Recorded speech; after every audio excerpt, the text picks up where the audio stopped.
trade unionists are calling for employees to be given seats on the boards of companies to shape how AI is used in their workplaces. The Trade Union Congress says that AI is leading to rampant inequality amid widespread anxiety over jobs being replaced, especially among young people. It says government investment in technology and public services must be linked to supporting rather than de-skilling workers.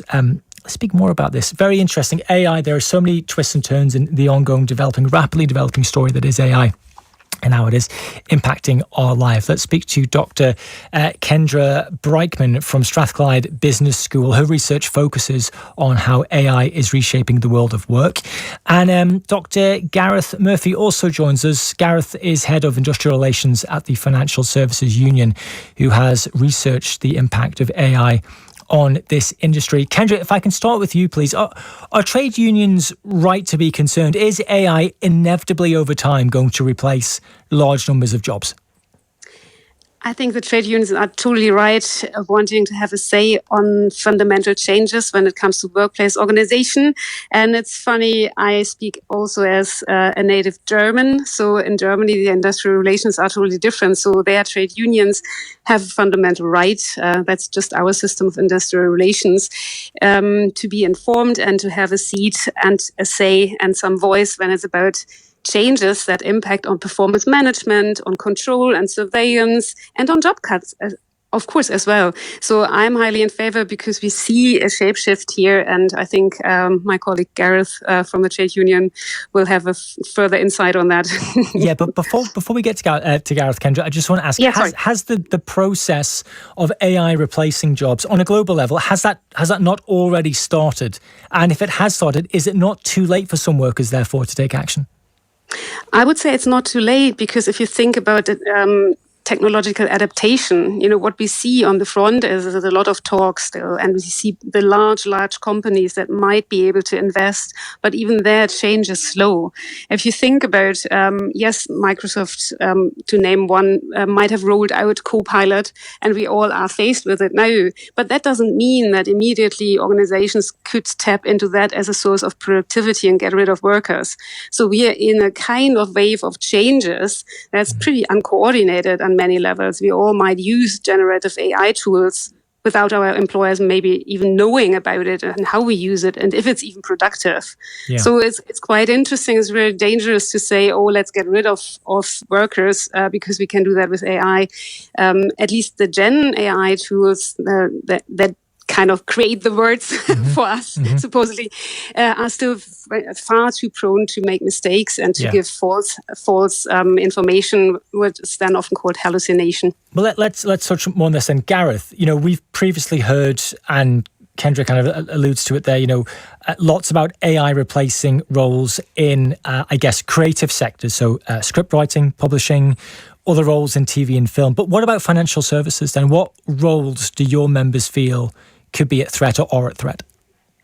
Yeah, absolutely. Thanks, Nicholas. I note one interesting thing, which is the TUC's research said that over half, 51%, I think it was, of people were concerned about the impact of AI and new technologies on their jobs, and particularly in terms of job replacement and job security.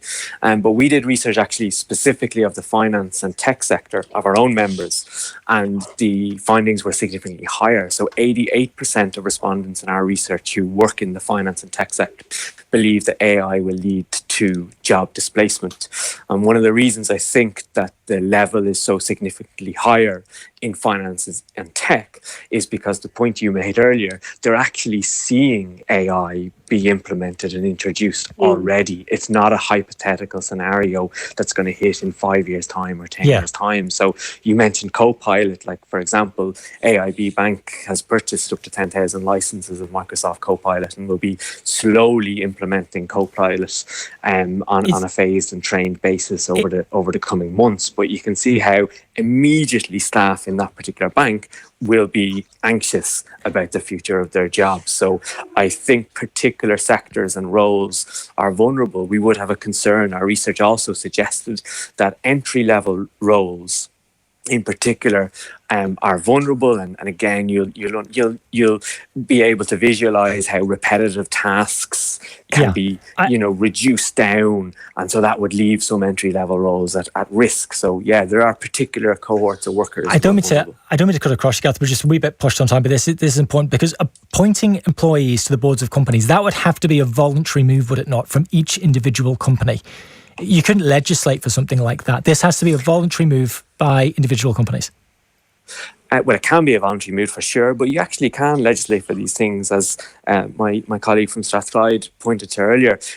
There are many countries, Germany included, that has a system where workers are representative on boards. So, that is a model that would at least give workers a strategic say. But even where that doesn't exist, I think, for example, under the EU's AI Act, companies will have to implement AI policies and have board members accountable. So other structures can be created which would give workers a say. So if you're implementing a policy, for example, it's important that you could collectively bargain that with the trade union so that workers have a say in what's going to impact their jobs. Okay. It may not wipe out their job entirely, but certainly will change the nature of their work. Okay, Gareth, we'll have to leave it there. Thank you very much. That's Dr. Gareth Murphy and Dr. Kendrick Brightman.